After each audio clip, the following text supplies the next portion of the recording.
Reaction of enol and enolate ions with electrophiles. This is on page 817 of Ogilvy's mechanistic patterns. Recall that ketones or aldehydes with an acid catalyst will generate an enol with equilibrium favoring the ketone. The reaction of an enol with an electrophile is shown here. The lone pair of electrons from the oxygen forms a pi bond to carbon, forming the oxygen to carbon double bond, and the pi bond between the two carbons attack an electrophile labeled as E. The intermediate is a protonated carbonyl, which is deprotonated by water to form the product where the electrophile has added to the alpha carbon. In alpha halogenation of carbonyl compounds, this is on page 818 of Ogilvy's mechanistic patterns. The first step is acid catalyzed formation of the enol. The mechanism for the formation of the enol was previously described in a previous video. The second step is the addition of bromine as the electrophile. Deprotonation of the protonated carbonyl intermediate can be done by water or the bromide ion. Acid catalyzed halogenation gives only the monosubstitute halogenated product. In fact, addition of electrophile by acid catalyzed pathway is not as common as the base catalyzed process. The base catalyzed alpha halogenation of carbonyl compounds is shown here. The first step is to form an enolate ion by using the weaker hydroxide ion as a base. Remember that the deprotonated alpha carbon is best viewed as a carbanion rather than the enolate ion.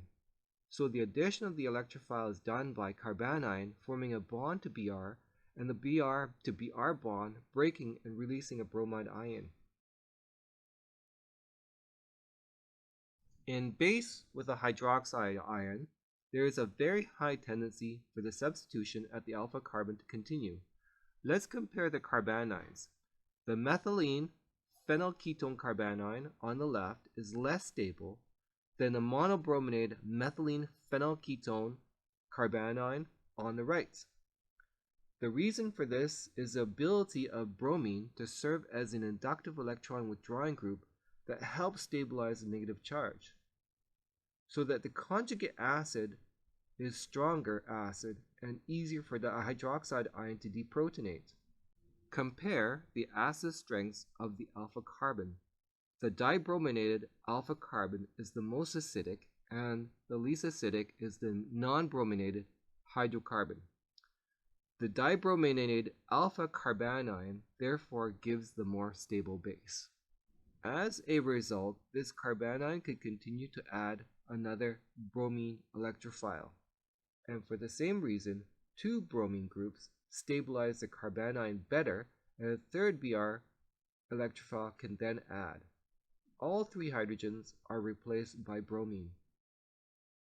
In the haloform reaction, a hydroxide ion displaces and substitutes for the tribromomethyl anion, which is a very good leaving group. In the reaction, recall that hydroxide ion can serve as a nucleophile.